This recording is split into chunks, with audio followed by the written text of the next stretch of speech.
ዋናውን ተአምንትን ሓበሬታታት እናባኹም ዝቐርብ ልዕሊ 33 ሽሕ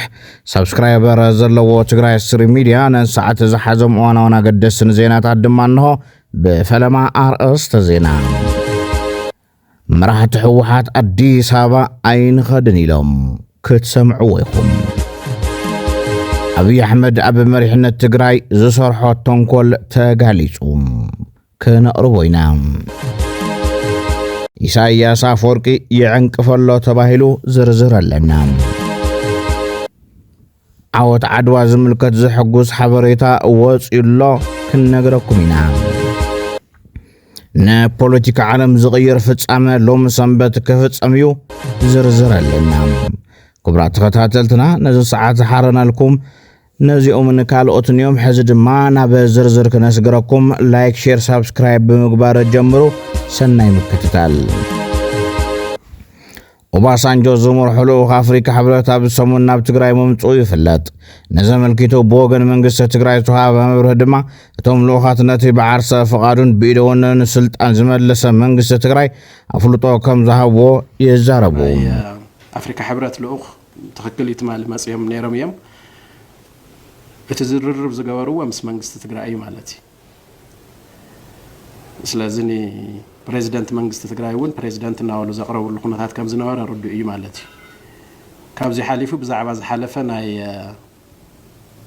ፓርላማ ቤት ምክር ምምላስ ዘይምምላስ ዝተልዓለ ነገር ውን ኣይነበረን ብኻሊእ ገጽ ኣብቲ ዘተመዛተየ ኣጀንዳ ነይሩ ካብ ዝተባሃለ ድማ ናብ አዲስ አበባ كيدكم مس أبي أحمد تزاتيو نزول حتهم بوغن تግራይ ከም ዝተነጸገን መራሕቲ ሕወሓት አዲስ አበባ ይንኸድን ኢሎም ነገር ግን ኣብ ውዕል ፕሪቶሪያ ዝተፈረሙ ነጥብታት ከም በሓድሽ ክህየሱን ካልእ ልዝብ ከም ዘድልን ሓቢሮም ይብሉ ፍልፍላትና ዘታት ኣይዝብል ናብ አዲስ አበባ ከይድኩም እቲ ዘሎና ደመና ኩናት ዝርብ ክትገብሩ እንደሊና ዝብል ሓሳብ አልዕሎም ብወገን መንግስቲ ትግራይ ድማ ኣሓና ቅድሚ ከዝውን ሰላም ቆርባቲና ከዝውን ሰላም ቁርባቲና እዚ ኮኾንተ ኮይኑ ግን ካብ ኢትዮጵያ ወጻኢ ሳልሳይ ዓዲ ሳልሳይ ወገን ዘለዎ ኣው ኸይዳይና ክንራዳ ካልኣይ ድማ እቲ ኣብ ፕሪቶሪያ ተፈረመ ፌርማል የኾነ ሓድሽ ዘተገርና ክንስማዕ ማዕና ኸይና ዝብል ሓሳብ ቀሪዮም ሎ ማለት እዩ መንግስቲ ትግራይ ቅድሚ ከዝውን ንሰላም ደላይ እዩ ከዝውን ሰላም ፀንቂቁ ዓቕሙ ይጥቀምለ ማለት እዩ ትግራይ ኩናት ጅምረሉ ብዙሕ ምኽንያት ኣለዋ እዩ መሬት ተመለሰን ህዝባይ ተመለሰን ቀትርን ሌትን ሰራዊትን ህዝብን ብዱረን ጭፍጨፍሎ ዓብይ ምኽንያት እዩ ኩናት እንድሕር ተደልዩ መራሕቲ ትግራይ እዚ ነገር ምኽንያት ገይሮም ናብ ኩናት ከእትዩና ነይሮም ክንዲያን ሰላም ቁርነት ከም ዘለዎም ግን እቲ ጂኖሳይድ ዝኾነ ኦቦሳንጆ ህዝብ ትግራይ ተጨፍጨፈ ምንም ለይመስሎ ማዕረ አብይ አሕመድ ማለት እዩ ኦቦሳንጆ ህዝቡ ውን ጨፍጨፈ አብይ አሕመድን ህዝቡ ጨፍጨፈ እሱ ናብ ትግራይ ክመጽ ተሎ ብኸተይዱ ተቀበለ መንግስቲ ትግራይ ስለዚህ ከምታ ዝነገርኩም نزت قروات مخنا نزت خنقرب تخوينا سبيتال منجست جين عرسنا لخلنا منجستينا عرسنا لخل سراويت لنا سلازي سالسا وجن حاوسنا كإثيوبيا وطعنا ديسكشن نجبر زول أو قام أرجع سجل لمنجست تجري تعم دسيل مالتي زي ما قلت عزينا كل جزء إلا وانا أو حيلنا أيو منجست تجري جون وهنا كنسلت لنا أبي نتومنا بريتوريا زلا هنا تجري توكلتنا ودي سابا كزنبولز جبرم ፕሪቶሪያ ንምምካን ብዝሓዞ ሕቡእ ኣጀንዳ እዩ ተባሂሉሎም እዚ ድማ ከም ዓብይ ፖለቲካዊ ተንኮል ተሓሲቡሎም የተደራደርነው አለ አብይ አህመድ የተደራደርነው የፕሪቶሪያ ስምምነት የተደረገው ከጌታቸው ረዳ ከጻድቃን ካሰፋ ብርሃ ጋር ነው ስለ ፕሪቶሪያ ምንም የማያገባቸው ፕሪቶሪያ ምን እንደሆነም የማያውቁ ሰዎች ናቸው አላቸው ቲፒኤልኤፎችን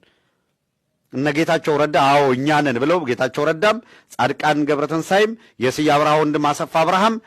አዲስ አበባ ነው ያሉት እና እነሱ የተመለመሉት የፕሪቶሪያ ተስማሚዎቹ ዋናዎቹ እዛ ነው ያሉት ተብሎ ለዓለም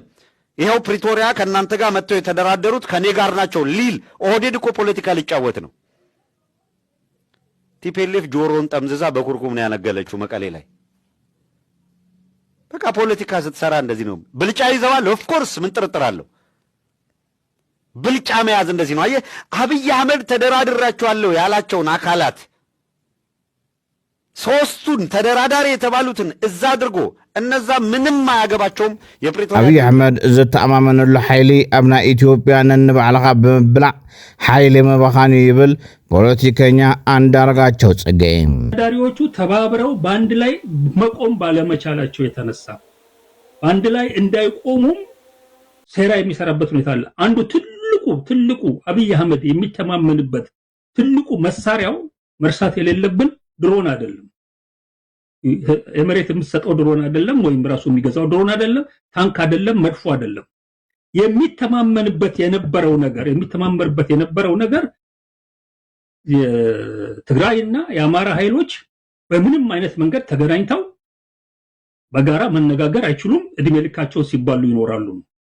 ኤርትራና ትግራይ ተመሳሳይ በሆነ መንገድ እንዲህ አይነቱን ነገር እርስ በርሳቸው ሲባሉ ይኖራሉ። አማራና ኦሮሞ ተመሳሳይ በሆነ መንገድ እርስ በርሱ ሲባላ ይኖራል። እነዚህ እርስ በርሳቸው ሲናከሱና ሲባሉ እኔ ተደላድዬ እቀመጣለሁ የሚለው ነገር ነው ትልቁ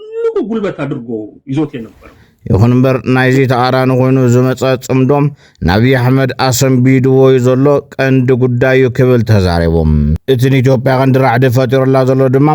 ኣብ ዙርያ ዘለዎ ሓይልታት ቀርኒ ኣፍሪካ ተፈጢሩ ዘሎ ኣብ ስትራቴጂካዊ ረብሓታት ህዝብታት ዞባ ዘርብሕ ጥምረት እዩ ኢሉ ወሲኹ አንዳርጋቸው ጽጌ። ዱባይ ላይ ጌታቸውን ልከው ያቀረቡት ከኤርትራም ጋር ራፕሮችመንት መቀራረብን መፍጠርን ከፋኖም ጋር መቀራረብን መፍጠርን የመሳሰሉትን ነገሮችና እዚህ አካባቢ ትልቅ አደጋ ለሁላችንም የሆነ አብይ የሚባል አረመኔ አለ፣ ይሄን ማስወገድ ይገባናል የሚለው አቋማቸው ይሄን ሴራውን የበተነበት ነው የሆነው። ከዛ ቀጥሎ ይሄ ግንኙነትና መቀራረብ ከሌሎችም ኢትዮጵያ ውስጥ ታጥቀው ከሚንቀሳቀሱ ኃይሎች ከነኦላ ከሌሎችም ጋራ ያገናኛቸው የመጣበት ሁኔታ አለ። ትልቁ ነገር ነው ከጁ ያጣው የከሸፈበት እና ይሄንን ነገር ማሳጣት መቻልና በተግባር መተርጎም የአብይ አሕመድን እድሜ የሚያሳጥረው በመሆኑ የተነሳ መተባበር ምርጫ አይደለም ለነዚህ ያሉት። ያለዛ ይጠፋሉ። ሲጠፉ ማህበረሰባቸውን ይዘው ነው የሚጠፉት ያለው። ኢትዮጵያ የሚባል አገር ይዘው ነው የሚጠፉት ያለው። ማህበረሰባቸውንም ኢትዮጵያንም ለማዳን ከፈለጉ መተባበር አለባቸው። ተባብረው ነው ማስወገድ የሚችሉት ያለው። ስለዚህ የመተባበር አስፈላጊነት ምንም አይነት ጥያቄ ውስጥ የሚገባ ነገር አይደለም። ጾምዶ ዝቃወም ዘሎ ሓይሊ ኢትዮጵያ ቅድሚ ሕዚ ካብ ኣብይ ኣሕመድ ጀሚሩ ክሳብ ጀነራላቱ ሰራዊት ሻዕብያ ኣብ ልዕሊ ህዝቢ ትግራይ ብዝፈጸሞ ግፍዒ እንተመጉስዎን እንተመስግንዎን ግን ኣይዝንጋዕን። ጀግናው የኤርትራ ሰራዊት የጋራ ጠላትን በጋራ በመቀጥቀጥ ከከፍተኛ ጀነራል መኮንኖቹ ጀምሮ ከኢታማዦር ሹሙ ጀምሮ እስከታች ያለው ሰራዊት የእዝ አዛዦች፣ ክፍለ ጦር አዛዦች አብሮ እንደተገነባ አብሮ እንደሰለጠነ ሰራዊት በከፍተኛ ትስስር እና ውህድ ለዚህ ድል አብቅተው ከዚህ በኋላ ሁለቱ ሀገር ሊነጣጠሉ አይችሉም። የሁለቱ ሀገር ህዝቦች ድልድይ መሆን የምንችለው እኛ ነን። በኤርትራ ያለው ሰራዊትም በእኛ ያለውም ሰራዊትም ድልድይ መሆን የምንችለው። ድልድይ የምንሆነው ደግሞ በንግግር አይደለም፣ በደም ነው፣ በአጥንት የተገነባ ነው። የኔ ሰራዊት የቀበረልኝ የሃሊባል ሰራዊት ነው። የሃሊባል ሰራዊት የቀበረው የሰለሞን ሰራዊት ነው። ይበልጥም ደግሞ ጀነራል ፊሊጶስ ምን ይዘልከኛ አልተለየም። አባታችን ነው፣ መካሪያችን ነው፣ አዛዣችን ምን ይዘልከኛ አልተለየም። ዘንድሮ ከኤርትራ ጋር ታርቀን ባይሆን ኖሮ ምን ሊፈጠር እንደሚችል መገመት ያስቸግራል።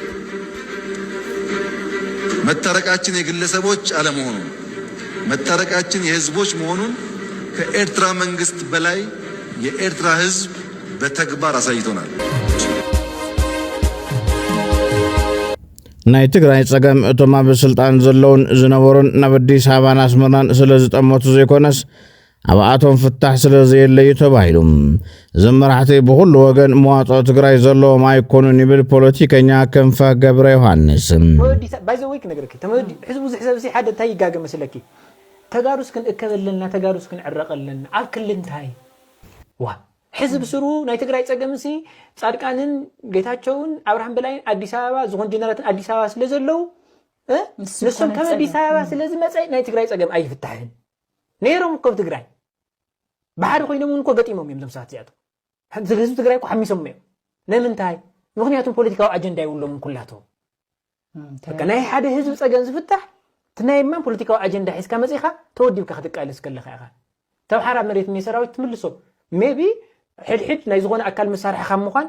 ካብ ንንዋዕሉ ትግራዋይ ካብ ምጥፋዕ ኢኻ ጠጠው ክትብል ትኽእል እምበር ኣምፂኽ ተተእትውዮም ንወደን ጥሩ ንጉዕሽ ገብረ እውን ሓላፍነት እንተትውዮም ንንጻድቃን እውን ኣምፂኽ ምስ ደብረፅዮን ኣተዓሪቕኪ ብሓደ ኹን እንተትብልዮም ፀገም ትግራይ ኣይፈትሕዎን ምክንያቱም ፀገም ትግራይ ኣብ መንጎ ደብረፅዮንን ጻድቃንን መፈለላይ ኣይኮነን ዝኒሄ ፀገም ትግራይ መሰረቱ ኮይኑ ዝኒሄ ክልቲኦም ስለ ዝተዋእሱ ይኮነ ጻድቃን ይኹን ደብረፅዮን ናይ ትግራይ መዋፅእ ፖለቲካ መዋፅእ ስለ ዘይብሉ እዩ ስለዚ ዝእከብ ድማ ኣብ ፖለቲካ መዋፅእ እዩ ህዝቢ ትግራይ መዋፅኡ ኣብ ሓድነቱ እዩ ዝብል ክንፈ ትግራዋይ ንንባዕሉ ዘይምድፍፋእ ማለት ሓቀኛ ዝኾነ ብሄራውነት ስምዒት ክህሉ ይግባእ ኢሉ ስለዚ ትግራዋይ ይተኣከብ ክበሃል ከሎ ትግራዋይ ኣይደፋፋእ ክበሃል ከሎ እንታይ ማለት እዩ ትግራዋይ ባይዘወይ ክነግረክ ዓላማ ነፂርካ አንጻር ትብሄር ዝኾነ ሰው እኮ ትገጥመሉ ኢኻ እንታይ ፍሉጥ እኮ እዩ ትገጥመሉ ምንም እኮ ዘርባ ይውሉ ብኩሉ ብፖለቲካ ትገጥመሉ ዓጢቕ ተመፂኡ ትገጥመሉ ዋላ ወዲ ብሄርካ ይኹን ነገር ግን መጀመርያ ንስኻሲ ናይ ማን ሓላይን ትብሄር ዲኻ ነቲ ብሄር ዘውፅእ ሓሳብ እኒሄካ እውን እንታይ እኒሄካ በቃ ሕዚ ንኣብነት እዚ ምትዕራይ ይገብሩ ኣለዉ እንታይ ኢኻ ክትፍፅመሉ እንታይ ኢኻ ትገብረሉ ማለት ሕዚ ዘሎ ኩነታት እዚ ፖለቲካ መዋጭ እንደውግዕ ምሳኻ በመባእሶም ኣብ ህዝብኻ ጆኖሳይድ ዘብፅሑልካ ኣካላት እናፈለኻ ሰላም ክፈጥር የምባል ስሕተት ኢሉ ፖለቲከኛ ሸዊት ውዳሴ ኣብዚ ቀረባ ትግራይ ዝወፅ ኣዋጅ ዛጊድ ኣዘራራብነቱ እናቐፀለ እዩ ተግባራውነቱ ይቀላጠፍ ዝወፀ የብሉን ዝብሉ ከም ዘለዉ ኮይኖም ካብኣቶም እቲ ኣዋጅ ዝቃወሙ ድማ ናይ ድንቁርና ሓወልቲ ክብሉ ገሊፆም ኣለዉ ወደ ሌላ ምዕራፍ ገባን ስለዚህ በዛው የቀረኑ ስለዚህ ፍላጎቱ ጥረቱ ምናምን የቆየ ነው አዲስ ነገር አይደለም አሁን ትንሽ ጠንከራ አድርገው ሪቫይዝ አድርገው እንደገና ይዘውት የመጡት ህግ ነው በአጠቃላይ በኔ አገላለጽ የድንቁርና ሐውልት ነው ማለት ይችላል ምክንያቱም ሰው እንዳያስብ እንዳይናገር እንዳይተነፍስ በአጠቃላይ አሁን የተወንዘፈ ምንድነው ያልከው በአማርኛ ከሰስፔንድ ተደርጎ የነበረው መርታችን መድሰናል የሚሉት ሰዎች ትግራይ ውስጥ ይሁን ከትግራይ ውጭ ባይዘው ወይ እናንተንም ያጠቃላል ነገችም ተድም ሰው ትግራዋይ እንደዛ ነው የሚለው ባይዘው ትግራዋይ ይሁን ሌላ ዜግነት ያለው ትግራይ ውስጥ ይኑር ከትግራይ ውጭ ይኑር በቃ የነ ደብረጽዮንን ግሩፕ መተቸት መናገር ቀና ብሎ ማየት በመጥፎ መንገድ ስማቸው ማንሳት የትግራይ ወጣቶችን ወደ ትግላት ትግቡ ጠይቁ እንደዚህ በሉ ብሎ የሚቀሰቅስ ሰው ወይም ትግሉን አቋርጠው መመለስ የሚፈልጉ ወይም ወደ ትጥቅ ትግሉ አለ መግባት የወሰኑ ልጆችን ተጋሩን የሚያስጠልል የሚደግፍ በሐሳብ የሚቀሰቅስና ምንም በቃ ሊስቱ መጨረስ አትችልም በአጠቃላይ ትግራይ ውስጥ እነ ደብረጽዮን ፈትለ እነ ምናምን ከሚፈልጉት ፍላጎት ባሻገር ሌላ ተጨማሪ ሐሳብ ተጨማሪ ድምጽ ተጨማሪ ፍላጎት እንዳይኖር የሚያደርግ ነው ማሰብን የሚከለክል ነው በአጠቃላይ ተደዋ በዛ ማጠቃለል ምንጭ ይመስላል ምሳውን ዝኽልክል ኣዋጅ ዝበለ ሸዊት እዚ ንህዝቢ ትግራይ ዓቢ ግፍዕ ጥራሕ ዘይኮነስ ናይ ጽባሕ ትግራይ እንታይ ክገብርዋ ከም ዝደልዩ ኩሉ ጨቢሉ ዘርእዩ ኣብ ትግራይ ካብ ሻዕብያ ዝተወረሰ ሻዕብያ ዝግረመሉ ስርዓት ይፍጠረሎ ክብል ተዛሪቡ ይሄ ለትግራይ ህዝብ በጣም ትልቅ ስድብ ነው ብያስባለሁ እድሜ ልኩን ለነጻነት ሲታገል የነበረ ማህበረሰብ 50 ዓመት 51 ዓመት ከጭቆና ከባርነት ከምናምን ነፃ ወጣሃለሁ ብለ ሲታገልበት የነበረ ማህበረሰብ በዚህ ልክ አንተ ራስህ ባሪያ ሳዳሪ ሆነ ስትመጣ አንተ ራስህ እንዳትተነፍስ እንዳትናገር እንዳታስብ ለህግ ስታወጣለ ከዚህ በላይ አይሮኒ ያለ አይመስለኝም በጣም ነው የሚያስደነግጠው ፓርት ዝም ብሎ ማለት ሰዎችን መናገር ማሰብ ምናምን የሚከለክል መሆን ብቻ አይደለም ትግራይን ወደፊት መሆን እንድትሆን የሚፈልጓት አይነት የትግራይ ምስል ጭንቅላታቸው ላይ እነ ደብረጽዮን አምሮ ላይ የምትመላለሰው ትግራይ ሊሰሯት ሊገነባት የሚፈልጓት ትግራይ ምን እንደሆነች ቁልጭ አርጎ የሚያሳይ ይመስለኛል ታስታውሳላችሁ ሁላችሁም ከተወሰነ ጊዜ በፊት ትግራይ ውስጥ ሆነ ኤርትራን እንደ ባድ ኤግዛምፕል ማለት አያችኋቸው እነዛ ኤርትራውያን አያችሁት ያ መንግስት አያችሁ ሻዕቢያ ይያል እንደ መጥፎ ኤግዛምፕል ነበር ምናቀርበው አሁን 35 ዓመት ምናምን የወሰደባቸው እነሱ እዚህ ፖይንት ላይ ለመድረስ እኛ ትግራይ ውስጥ በ4-5 ዓመት ውስጥ አልፈነው ልንሄድ ትንሽ ነው የቀረን ብያስባለሁ ስለዚህ አሁን ትግራይ ወደ ኤርትራ መንገድ ይሄደች ነው ብቻ ሳይሆን ኤርትራን አልፋ ሄዳ የኤርትራውያንም ሻዕቢያ የሚገረምበት አይነት ስርዓት የተፈጠረ ይመስለኛል ትግራይ ውስጥና እንደዚህ ማድረግ ለካችል ነበር የሚልበት አይነት 35 ዓመት ማጥፋት የነካበት ነበር ባራት ንህሉና መራሕቲ ተባሂሉ ዝኽፈል ህይወት መንእሰይ ክህሉ ኣይግባእን ክብል ዶክተር ሙዑዝ ጊደይ ተዛሪቡ ረብሐኦም ከሰስኑ እሳቶም ተሞችዎም ካብ ህንፃ ካብ ፓላሶ ለኣየር ክነብሩ ደቆም ኣብ ዝተፈላለዩ ዓዲ ከምህሩ ሜላዊናት ኣብ ዝተፈላለዩ ዓለም ባንክታት ክኽዝኑስ ወዲድኻ ትግራዋይ ኡፊላ እንጨት ሸይጣ ለምህረታት ደስ ለኣቶም መገበርያ ክኾን ይሄው ላ ትማሊ ሻዕብያ ሃምስ ገይሩና ላውሉ ዛረው ነውር ሰባት ፋኖ ሃምስ ገይሩና አምሓራ ሃምስ ገይሩና ላውሉ ነውር ሰባት ህዝብ ወፂኦም በታ አንድ በተው ተመሳሳይ ነገር ተናገሩት ለው ታይ ይሆነሉ ማለት እዩ ሕሶት ምጭርባት ጥልመት ክድዓት ሻዕብያ ምንም የፈጸመ እንዲያውም ንሕና ኢና ኣብ ኢትዮጵያ ጉዳይ ስኸይድና ስለለጥፋና ስለጨፍጨፍና እዮም ሕነ ፈዲዮም ዓይነት ለውገ ተጋዊ ተለኻ ወይ ለካ ሶ ፓርቲ ኢትዮጵያውያን ዜጎች ለማህበራዊ ፍትህ እዜማ ህወሓት ኣብ ትግራይ የካይዶ ንዘሎ ዝበሎ ምንቅስቃስ ብጽኑዕ ብምውጋዝ መንግስቲ ኣብቲ ጉጅለ ሕጋዊ ስጉምቲ ክወስድ ጸዊዑ እዜማ ኣብ መግለጺኡ ህወሓት ነቲ ናይ ፕሪቶሪያ ስምምዕነት ሰላም ንምፍራስ ህዝቢ ትግራይ ዳግም ናብ ኩናት ንምእታውን ይሰርሕ ከም ዘሎ ከሲሱ እቲ ፓርቲ ኣብ ትኽልል ይካየድ ዘሎ ናይ ጉዱል ወታደራዊ ምልመላም ምዕፋነ ፖለቲካዊ ድምፅታት ስለዝኾነ ድማ መንግስትን ካልኦት ወገናት ትካላትን ተሓባቢሮም ኣብቲ ህዝቢ ጉድኣት ከይብፅሑ ኣብቲ ያጥፊኡ ዝበሎ ጉጅለ ጥራሕ ዘተኮረ ሕጋዊ ስጉምቲ ክውሰድ እዩ ጸዊዑ ኣብ መደምደምታ ድማ ህዝቢ ትግራይ ነትንኮሳ ኩናት እምቢቱ ከስምዕ እዜማ ጸዊዕሎም ፓርቲ እዜማ ኣብ ልዕሊ ህዝቢ ትግራይ ጆኖሳይድ ክፍጸም ዝደገፈ ፓርቲ ምዃኑ ይፍለጥ ኣሜሪካ ምስ ኤርትራ ክሰርሕ ድልውቲ ምዃና ዝገልጽ ሰነድ ክዝርጋሕ እዩ ንዓመታት ሓርፊፉ ዝጸንሐ ርክብ ኤርትራን ኣሜሪካን ንምምሕያሽ ዝዓለመ ርክብ ብመንጎኝነት ግብፂ ክካየደ ከም ዝኽእል ሚድያ ዘ ኢኮኖሚስት ሓቢሮም ማርኮ ሩቢዮ ሚኒስትር ጉዳይ ወፃኢ ኣሜሪካ ኣብ ዝሃቦ መግለጺ ምስ ኤርትራ ዘለዎም ርክብ ናብ ሓዱሽ ኣንፈት ከሰጋግርዎ ከም ዝኽእሉ ገሊጾም እዚ መግለጺ ድማ ኣብ ዲፕሎማስያዊ መድረኻት ዓብዪ ኣቓልቦ ስሒቡሎም ፍላይ ድማ እቲ ጸብጻብ ኣብዚ እዋን እዚ ኣብ ኤርትራ ተነቢሩ ዘሎ ማዕቐባት ኣብ ቀረባ እዋን ክለዓል ከም ዝኽእል ዝሕብር ሓበሬታታት ከም ዘሎ የመላኽት ኣሜሪካ ኣብ ትሕቲ ምምሕዳር ትራምፕ ንኤርትራ ከመገዳሲት መጻምድቲ ኣብ ቀይሕ ባሕሪ ብምራይ ኣብ 2021 ናብ ልዕሊ ኤርትራ ተነቢሩ ዝነበረ እገዳ ንብልዓል ትሰርሐላ እዚ ስጉምቲ ዝበወንዶ ምስቲ ኣብ ቀይሕ ባሕሪ ዘሎ ወጥሪ ብፍላይ ድማ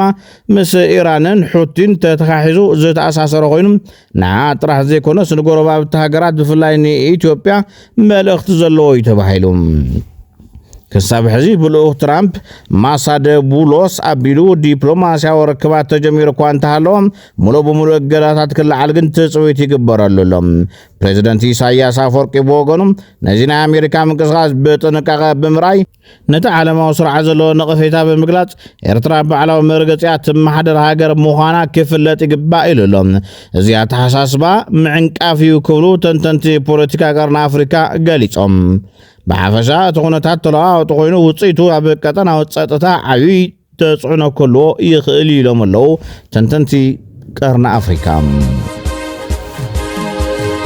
ኣብ ኣሜሪካ ዝርከብ ባይቶ ወከልቲ ህዝቢ ግዝኣት ፔንስሎቬንያ መጋቢት 2 ማርች 2 ኣብታ ግዝኣት መዓልቲ መዘከርታ ዓወት ዓድዋ ኮይኑ ንኽኽበር ብሰፊሕ ድምፂ ኣጽዲቑ እቲ HR 441 ዝተሰመየ ረቂቕ ውሳነ ብ195 ደጋፊ ድምፅን ብ6 ተቃዋሚ ድምፅን ጸዲቑሎም እቲ ረቂቕ ውሳነ ብወኪል ህዝቢ ቤንጃሚን ሳንቼዝ ዝቐረበ ኮይኑ ንሱ ኣብ መደሩ ዓወት ዓድዋ ኣብ ዘመናዊ ታሪክ ዓለም ዘለዎ ዓብዪ ቦታ ብምግላጽ ኢትዮጵያ ካብ መግዛእቲ ዝደሓንሉ ታሪኻዊ ተጋድሎ ምዃኑ ኣዘኻኺሮም ባይቶ ፔንሲልቫኒያ በተወሳነ ቢሉም ኢትዮጵያ በ1920 ክፍለ ዘመን ካብ መግዛእቲ ዝተረፈት እንኩ አፍሪካዊት ሃገር ምዃና አፍልጦ ይብሎም እዚ ውሳነ እዚኣ በታሪኻዊ መዝገበታ ግዛት ብቋምነት ተመዝገበ ኮይኑ ንትውልደ ኢትዮጵያውያንን ንመላእ አፍሪካውያንን ኩርዓት ዝፈጥር ታሪኻዊ ስጉምቲ እዩ ተባሂሉሎም ኣብ መወዳእታ ኣብ መንጎ ኣሜሪካን ኢራን ዝተበፅሐ ናይ ሰላም ስምምዕነት ሎሚ ሰንበት ክኽተም ምዃኑ ትራምፕ ኣፍሊጦም ስምምዕነት ክኽተም ከሎ እቲ ብስነ ቁጠባውን ጸጥታውን ምኽንያታት ተዓፂ ጽንሐ ናይ ሆርሙዝ መተሓላለፊ ማይ ብቐጥታ ንዓለም ለኻዊ ንግዲ ክፉት ክኾን እዩ ተባሂሉ እቲ ስምምዕነት ብኤሌክትሮኒካዊ መንገዲ በየነ መረብ ክፍረም ምዃኑን ኣመራርሓ ክልቲአን ሃገራት ድማ ብቪድዮ ኮንፈረንስ ክዘራረቡ ምዃኖም ተፈሊጡሎም ትራምፕ ኣብ ዘመሓላለፎ መልእኽቲ حزب مسيران زحشة دبلوماسياዊ ዝምድና ከም ዘለዎ በመግለጽ ኩነታት እናተረጋገአ ምስ ከዳ ኣሜሪካ ናብ ኢራን በመእታው ንኒውክሌራዊ ዓላማ ዝተዳለው እኩብ ዩራኒየም ከም እትወግድ ኣፍሊጡሎም ንሓይሊ ኣየር ኣሜሪካ ፍላይ ድማ ነቲ ኣብ ውሽጢ መሬት ዝተሰርሑ ድፍዓት ናይ ምፍራስ ዓቕሚ ዘለዎ ቢቱ ነፋሪቱ ኣመስጊኑሎም ኢራን ነዚ ዕድል እንተዘይተጠቒማትሉ ግን ካሊእ ተወሳኺ ዕድል ከም ዘይህልዋ ትራምፕ ኣጠንቂቑሎም كبرات تخطاتلتنا نسعى زحزنا يوم زيناتا نزوم تخطاتلكم يموصل نيروم بتحسنا ناقراربانا نتفاتيقمنا سبسكرايب بمقوار حلفو سلام نهزب تقراي سلام نخلو الدساب